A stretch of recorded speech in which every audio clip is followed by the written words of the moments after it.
Rebel Moon Scargiver. Released April 19th, 2024. Directed by Zack Snyder.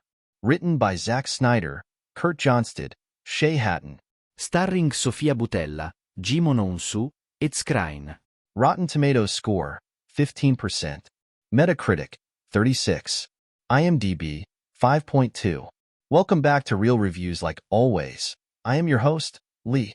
Today we are talking about Rebel Moon Part 2 Scargiver. The critically panned sequel of Rebel Moon Part 1 Child of Fire, which was also critically panned. I won't keep anyone waiting. This movie is bad, probably worse than the first in my opinion. But let's talk about it. Somehow, the acting in this movie is more underwhelming than the first movie.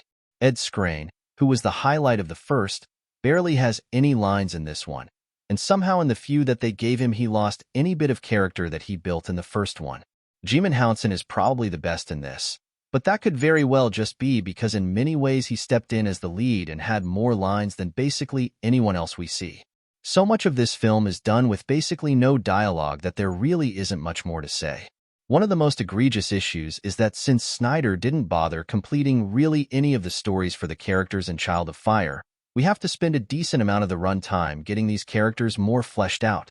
This makes Part 1 feel worse than it seemed originally because they did basically the same thing for each of the characters in that one as well.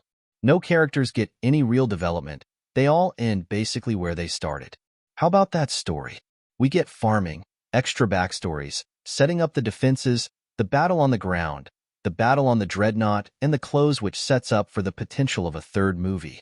So one of the problems I had is that clearly Snyder is well-read and has been influenced by countless forms of media, but it really seems like he doesn't understand how to use an influence reasonably instead of just basically copying it completely.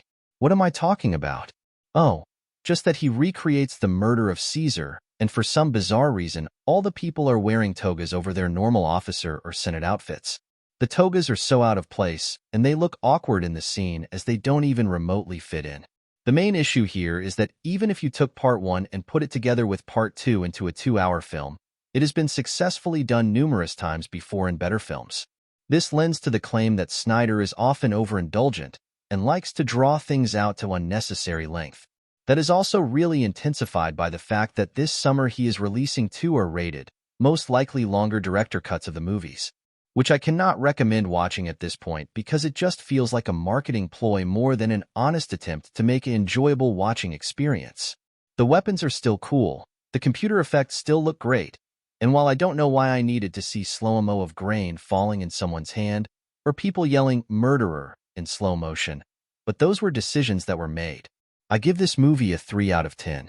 It feels largely uninspired, with worse acting and more wasted time than the previous one. I hope there isn't a third. If you made it this far, thank you for watching and make sure to like and subscribe.